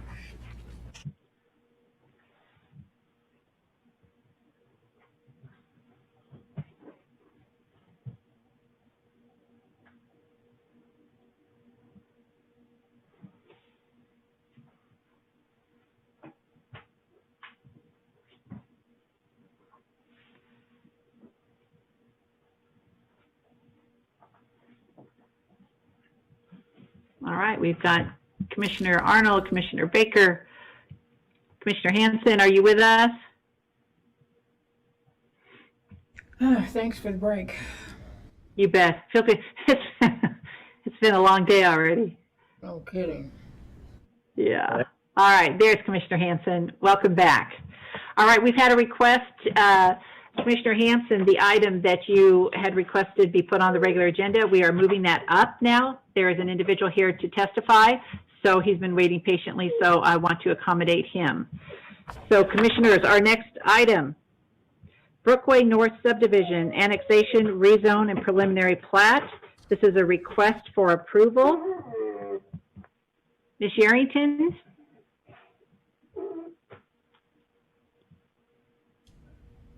Are you? Okay, Mindy. I'm sorry, it says Stacy Yarrington on here. My apologies. She wrote the staff report, so for the record, all right, welcome. So the application before you is a decision briefing for Brookway North Subdivision. This application is before you at the request of the Commission, who has asked to review development applications that abut Beacon Light Road in Eagle. This is a annexation, conditional use permit, preliminary development plan, and preliminary plat application to allow for the development of a 58-lot residential subdivision consisting of 53 single-family lots and 5 common lots on 28 acres. The site is located on the southwest corner of Beacon Light Road in Lanewood, and is anticipated to generate approximately 450 vehicle trips per day, with 53 of those occurring during the PM peak hour. As part of this application, the applicants propose to construct a 10-foot wide detached concrete sidewalk on Beacon Light Road abutting the site. Staff is supportive of this request as it exceeds ACHD policy, which requires the construction of a 5-foot wide detached sidewalk on minor arterial roadways. It also provides a level 3 bike facility consistent with ACHD's Roadways to Bikeways Master Plan, which identifies 10-foot wide pathways as level 3 facilities. As you may recall, last month on October 14th, the Commission heard an application for Staggs Crossing subdivision located directly west of this site. As part of that action, the Commission sent a special recommendation to the City of Eagle before you regarding the use of 10-foot wide sidewalks and multi-use pathways. In this case, the current applicant has proactively proposed to construct a 10-foot wide concrete sidewalk on Beacon Light Road abutting the site. The City of Eagles Parks Department has also recommended approval of the proposed 10-foot wide sidewalk. The applicant and staff are in agreement on all findings for consideration and site-specific conditions of approval. The application meets or exceeds all ACHD policies and is consistent with the Roadways to Bikeways Master Plan. With that, staff recommends approval of the staff report as written, and I'll stand for any questions. All right, thank you very much. Commissioners, any questions, please? Madam President, Commissioner Hansen. My concern, of course, is that while we reference the Roadways to Bikeways plan, it isn't described in the staff report further on and how it connects with the other subdivision. And so the question was raised actually by a couple people about whether our Roadways to Bikeways master plan is actually a policy that staff is required to incorporate in an analysis within the staff report. So at this point, I'd just like to defer to those who would like to testify. I know Mr. Mooney, perhaps Mrs. Nutting, who are both, supremely better qualified for analysis of the bikeways plan and also serve on our bike advisory committee to testify. All right, thank you very much, Commissioner Hansen. Any other questions, Commissioner Baker or Commissioner Arnold, before we have some comments? No, none from me. All right. All right, Ms. Spencer, would you like to call our first speaker? Yes, we have Mr. Kent Brown. He is in our lobby, but he is on with the phone, so he might. All right, Mr. Brown, welcome. If you could state your name and address for us, please, sir. I'm Kent Brown, 3161 East Springwood, Meridian, Idaho. Welcome. And I think Mindy's adequately described what we've done. We've tried to be flexible with what's going on to the north and south of us. This property was originally a part of an application that the landowner was doing with the property to the south, and it got removed, and that one to the south, Brookway, is in its third phase of development, and this will tie into that neighborhood as well as the Stag's Crossing that is to the west of us.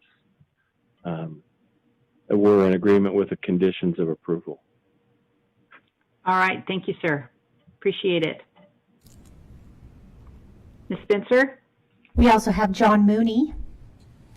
Mr. Mooney, welcome. If you please state your name and address for our records, please. Madam President, Commissioners, John Mooney, 7153 East Highland Valley Road. Thanks, Mindy covered it well. My point was, and I contacted Commissioner Hansen to ask him about this.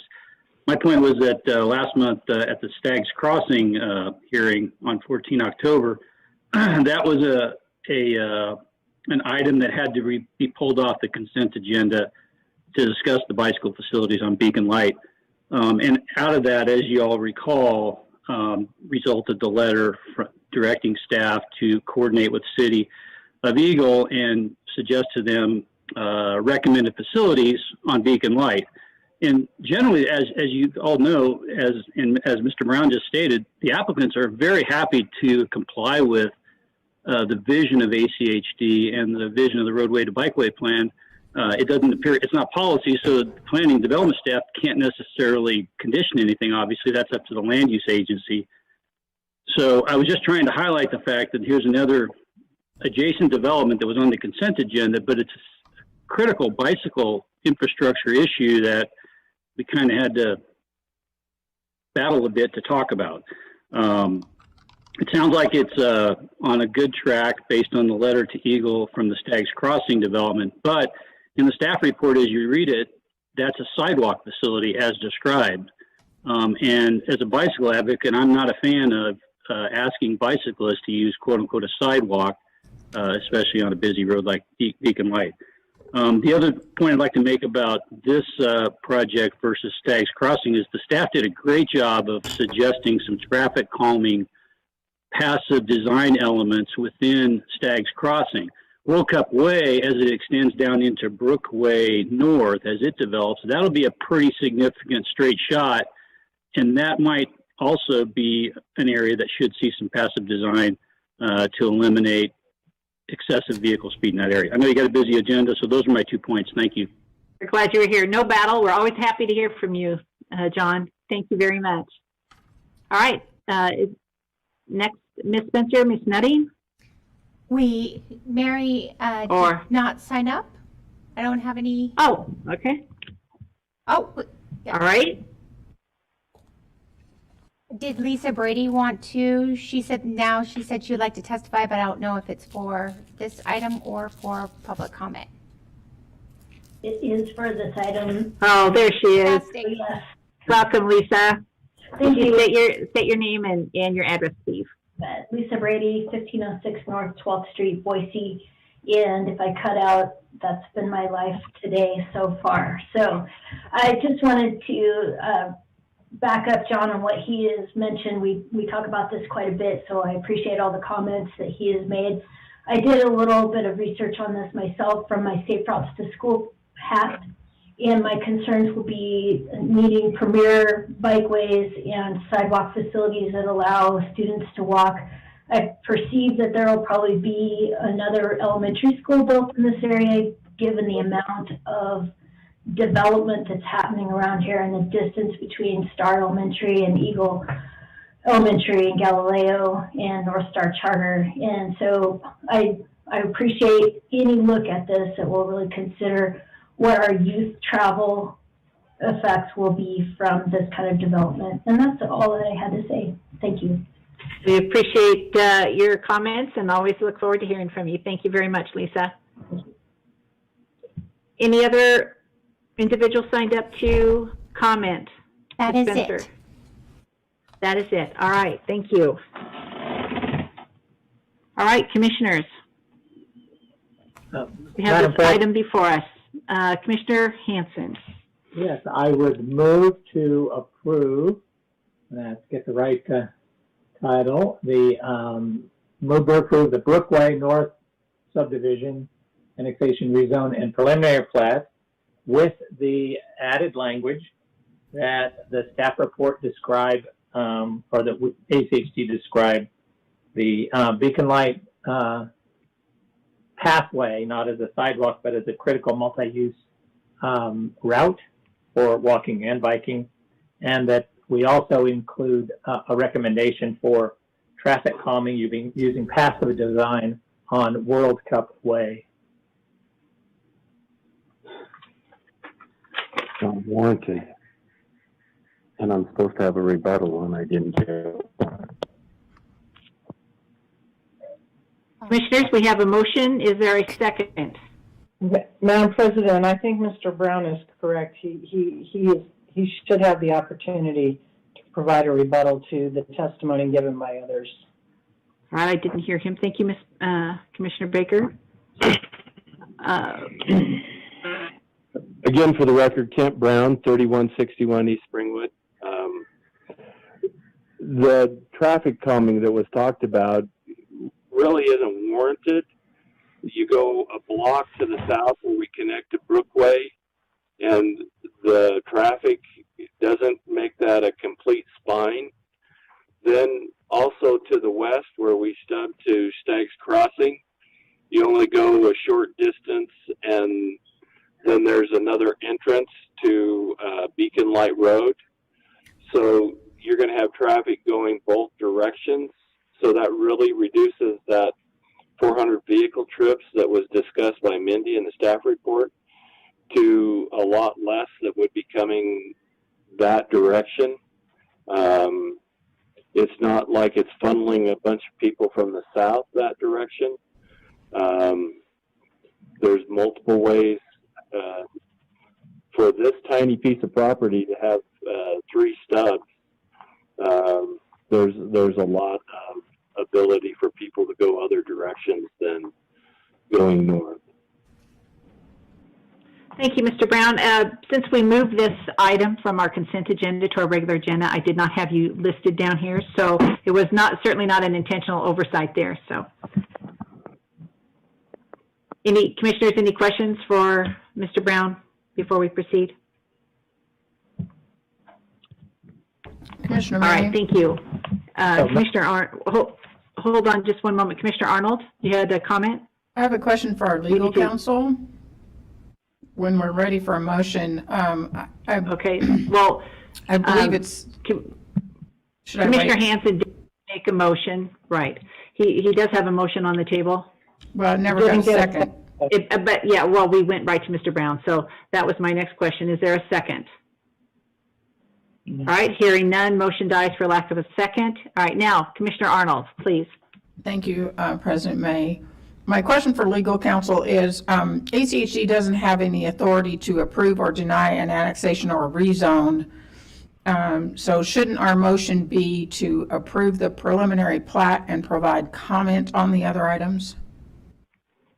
Madam President, Commissioner Arnold, that is correct. And I think that's set forth in the staff report.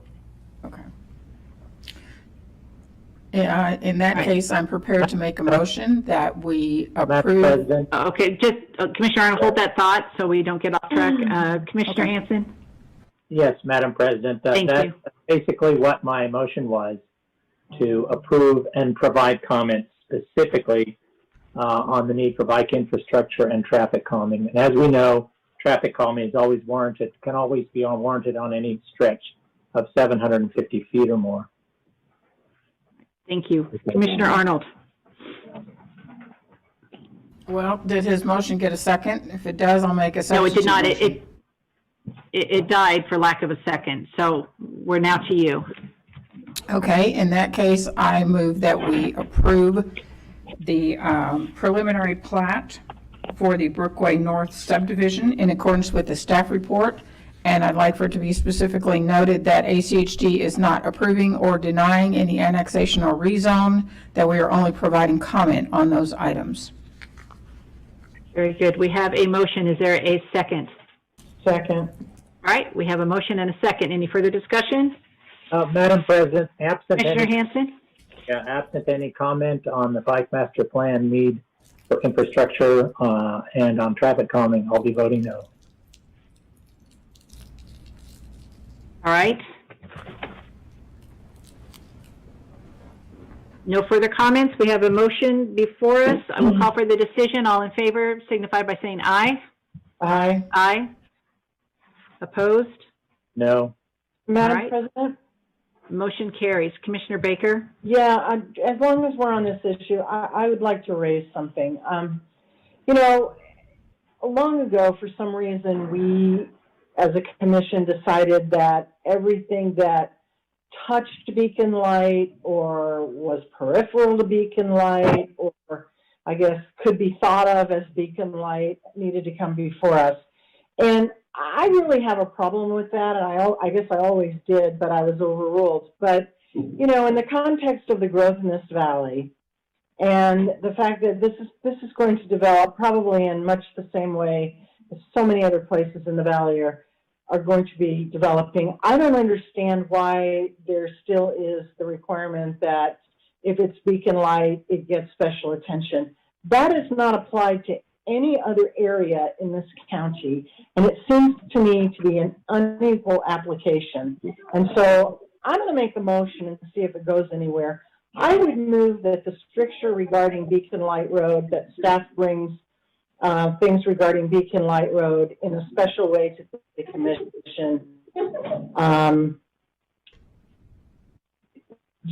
be canceled.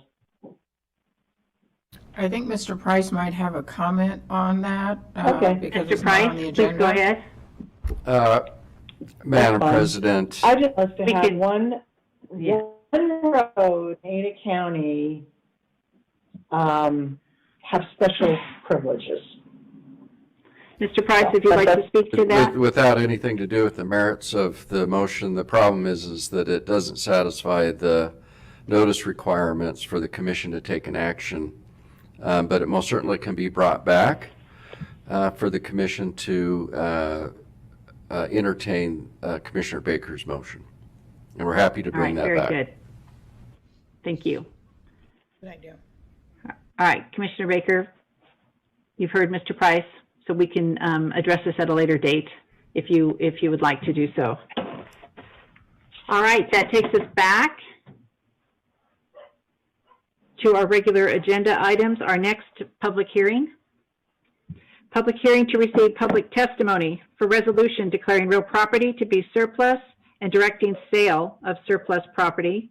This is a request for approval. It is a public hearing. And I will go ahead and open our public hearing. And it looks like Lori Baird. Madam President. For the record, my name is Lori Baird. I'm with the Real Estate Management Department. And today was the time, date, and place that was advertised in the Idaho Press Tribune that we would hold a public hearing. The public hearing is to allow anybody to come forward to testify as to why we should not surplus these 8 following properties and then dispose of them. All 8 of these properties. Lori, I am really sorry. Lori, you are not sharing your screen, so your presentation is not showing at the moment. Oh, let's see what happened here. And if you could lean forward a bit, you're sounding very muffled. So speak up clear. She runs a tight ship, Lori. I know. Yeah. Do I have to start over? There we go. Okay. Thank you. Okay. And Lori, we did not mention the resolution number here. There are 8 separate resolutions. So we'll just have to, do them as we go. Thank you. Thanks, Kais. Can you hear me now? Yes. So all 8 of these properties were purchased for projects, and the remainders are no longer needed. The first property is located at 610 South Cole Road, and the fair market value is $145,000. The second properties, we're going to be selling them together for access purposes off of Hummel. 708 South Cole, 7324 West Hummel. So 708 is valued at $62,000 and 7324 Hummel is $58,000. The next one we will also be selling in the group for access purposes off of Hummel as well, going this way. 7325 Hummel is valued at $40,000, 8020 Cole is $60,000, and 900 Cole is $50,000. The next one is 7320 Ashland, valued at $85,000.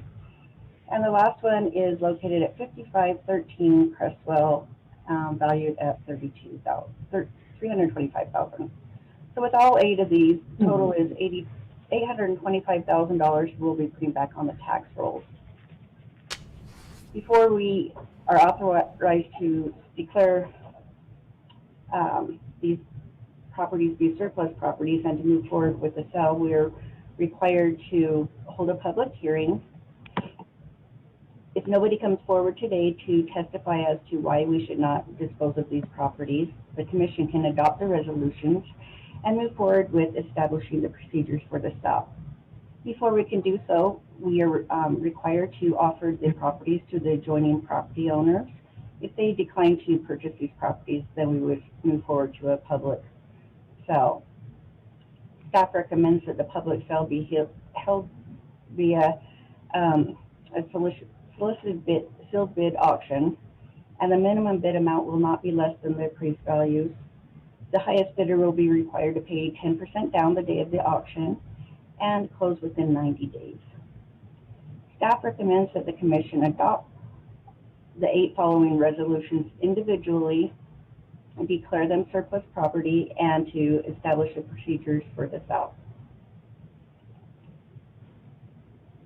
And sorry. All right. Thank you. Thank you very much. Commissioners, any questions before we move to having individuals testify? Okay. Hearing none. Ms. Spencer, do we have anyone signed up that would like to speak to these parcels? We do not have anybody signed up to testify. All right, nobody signed up. All right. Is that somebody signing on or leaving? Just want to make sure before we close the public hearing. I think we're good. I think we're good. Okay. All right.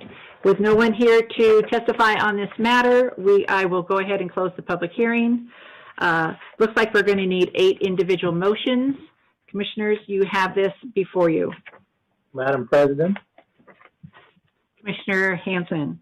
I move that the Commission adopt Resolution 2311, finding that the subject property located at 610 South Cole Road is surplus property, and finding that it should be sold or exchanged, and establishing the procedures for the public sale. Second? Is there a second? I'll second it. All right, we have a motion with a second. Any discussion? All in favor, signify by saying aye. Aye. Opposed? Motion carries. All right, Resolution 2312, is there a motion? Madam President, Commissioner Hanson. I move that the Commission adopt Resolution 2312, finding the subject property located at 708 South Cole Road is surplus property, and finding that it should be sold or exchanged, and establishing procedures for the public sale. Thank you. Is there a second? I'll second it. Second. All right, we have a motion with a second. Further discussion? All in favor, signify by saying aye. Aye. Opposed? All right, I think I heard everybody. Motion carries. Resolution 2313. Madam President, Commissioner Hanson. I move that the Commission adopt Resolution 2313, finding that the subject property located at 7324 West Hummel Drive is surplus property, and finding that it should be sold or exchanged, and establishing the procedures for public sale. Thank you. Is there a second? Second. Second. All right, discussion? All in favor, signify by saying aye. Aye. Aye. Aye. Opposed? Motion carries. Thank you. Resolution 2314. Motion. Madam President, Commissioner Hanson. I move that the Commission adopt Resolution 2314, finding that the subject property located at 2325 West Hummel Drive is surplus property, and finding that it should be sold or exchanged, and establishing the procedures for the public sale. Did you say 7325? It sounded like you said 23. I just want to clarify. 325, yeah. Okay. Is a second? All right. Discussion? All in favor, signify by saying aye. Aye. Motion carries. Thank you. Resolution 2315.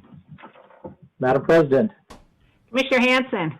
I move that the Commission adopt Resolution 2315, finding that the subject property located at 820 South Cole Road is surplus property, and finding that it should be sold or exchanged, and establishing procedures for the public sale. Thank you. Is there a second? Second. Second. Discussion? All in favor, signify by saying aye. Aye. Aye. Opposed? Motion carries. Thank you. Resolution 2316. Madam Commissioner President, Hanson. I move that the Commission adopt Resolution 2316, finding the subject property located at 900 South Cole Road is surplus property, and finding that it should be sold or exchanged, and establishing procedures for the public sale. Thank you. Is there a second? Second. All right. All in favor? Aye. Aye. Opposed? Motion carries. Resolution 2317. Madam President, Commissioner Hanson. I move that Commission adopt Resolution 2317, finding the subject property located at 7320 West Ashland Drive is surplus property, and finding that it should be sold or exchanged, and establishing the procedures for the public sale. Thank you. Is there a second? Second. Any discussion? All in favor, please signify by saying aye. Aye. Aye. Opposed? Motion carries. Resolution 2325. Madam President, Commissioner Hanson.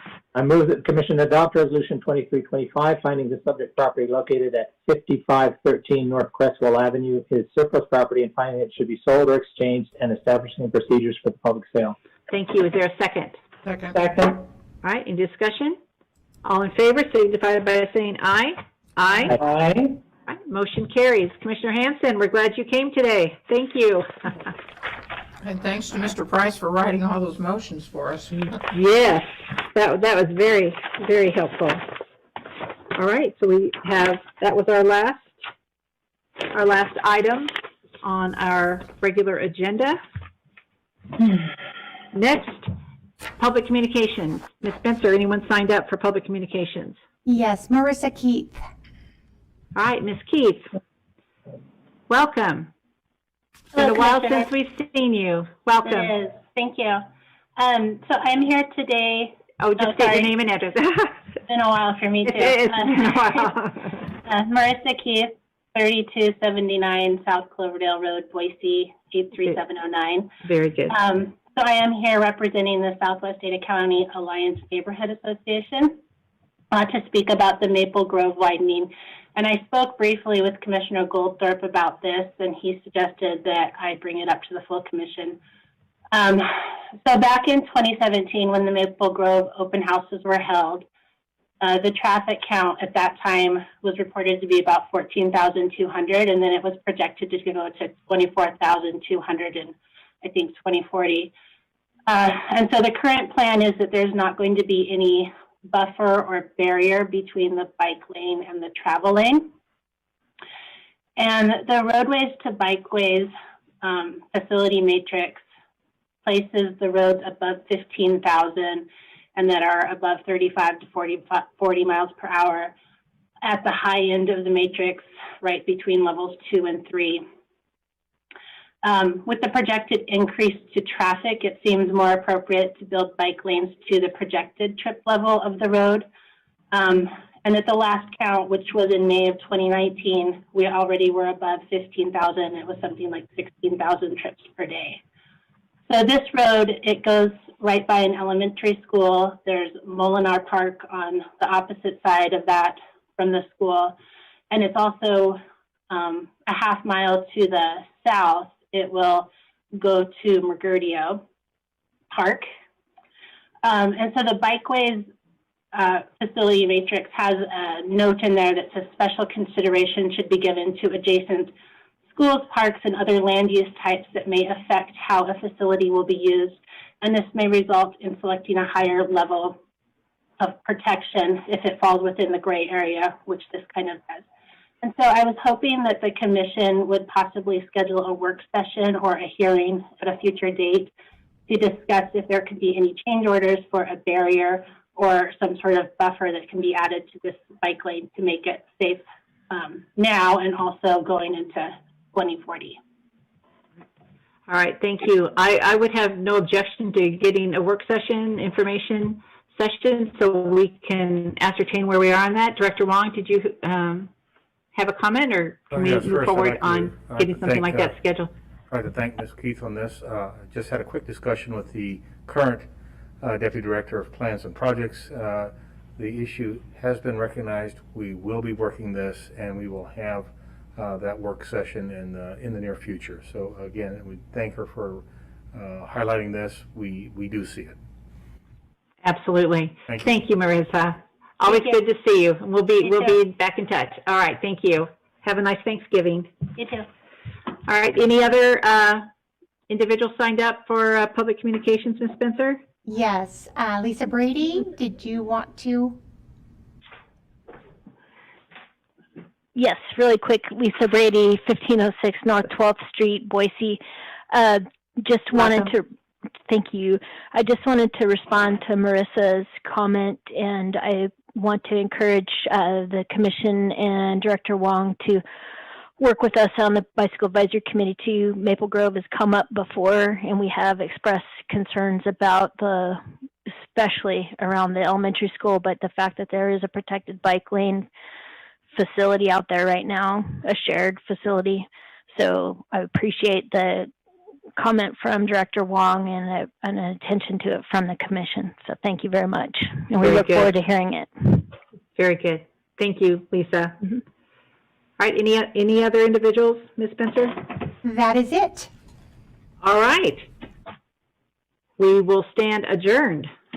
Thank you, everybody. Quick minute, and we are going into our post-commission agenda. It's a work session, Eagle Road, Amity Road to Victory Road, presentation by staff. And we welcome back Mr. Ryan Cutler. President May, Commissioners, this is Diane Bevins. Yes, it is. Good to see you. Nice to see everyone, too. Ryan had to leave. He had a family situation, so pinch hitting today for him. I think he let me know 20 minutes ago. So please good have to see you. Okay. Grace and mercy on me today. Okay. So if you're ready, I will share. Absolutely. Go right ahead.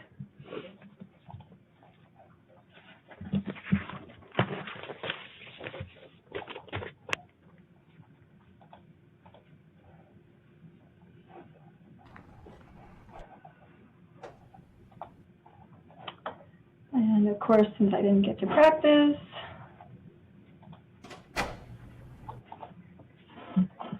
there. Are you seeing the correct Yes. screen now? It's up there. Okay. Very good. Okay. Thank you, Commissioners. Again, Diane Bevins, Capital Project Manager, filling in for Ryan Cutler today. Coming back to talk about our local road, ped, and bike crossings on Eagle Road, Amity to Victory. The project team met a couple weeks ago to discuss this current design, as you're seeing on your screen. The multi-use pathway is crossing the local roads at a setback from Eagle Road, and this was brought up by the city as a concern. So the project team did consider this. They did look at several options and discuss several options, including moving the crossing closer to Eagle Road, doing raised crosswalks, leaving them the same, or as you will see on the next slide, what the final decision was to leave them in the location. The general consensus is that this is the safest option to pull the peds and bikes away from Eagle Road to provide more visibility. We are going to add these shark's teeth striping, as you see on a lot of our ped crossings. So it does indicate yield, and it does indicate where a car would stop as they're approaching the crossing, and there's the presence of a pedestrian or bicyclist. As you can see, we do have the signage in place on the local roads indicating the crossing, as well as on Eagle Road, so turning vehicles are given that advance warning that there may be a pedestrian in the crosswalk as they turn. The next photos show the intersection of Eagle and Rome. This actually came up as a bigger topic of discussion and a bigger topic of a concern from the city team member. There is currently landscaping on the corner of Rome and Eagle Drive, as you can see in the photos. And with our current design being widened, the landscaping is outside of the site triangle, but Rome is the roadway leads to an elementary school. So there are, younger students that could be walking in this area. And so it was brought up as a safety concern, and we're bringing this to you today because we did not need to purchase any of this landscaping or right-of-way from the HOA, but if there's interest in removing this landscaping, then we will need to have some additional right-of-way funds and go back to the HOA and work with them to provide compensation for that landscaping. So with that, I will stand for any questions. All right. Thank you very much, Diane. You did great. Commissioners, any questions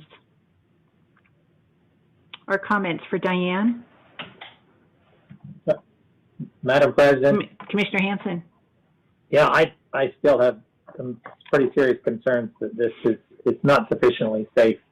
I would not have a crash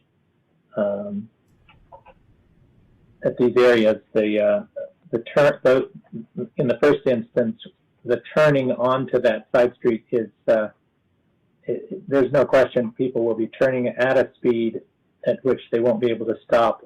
I don't think paint no matter what the shape is going to be adequate.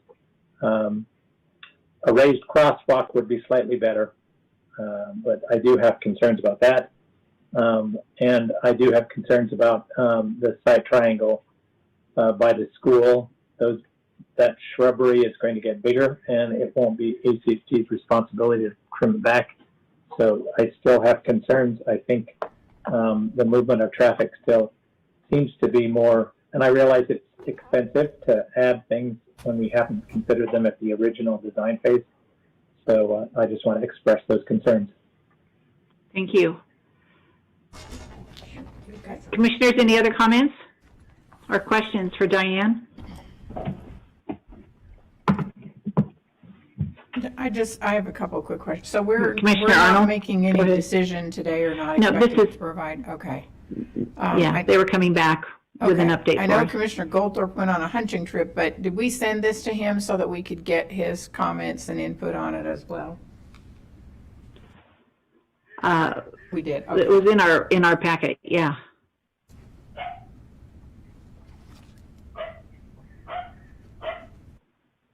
Okay, thank you very much, Diane. We appreciate it. We know you'll be back, and if we have any additional comments from Commissioner Goldthorpe, we will definitely make sure that you are in receipt of those. Okay, thank you, Commissioner May. And there's some general support for us to start reaching out to that HOA and start a conversation with them about that landscaping then. Commissioners, any comments? I have no objection. Okay. I would like to see that happen. Yeah. Yeah. I think life of those kids is more important. Yep. Yep. Absolutely. Absolutely. That site triangle. All right. Any objections, Commissioner Baker, Commissioner Arnold? No Okay. objections. There's your go ahead, Diane. Thank you. All right. You're very welcome. Thank you. All right, Commissioners, any other business comments? All right. Hearing none, I hope everybody has a wonderful Thanksgiving coming up, and everybody be safe, and thanks for all you do. Take care.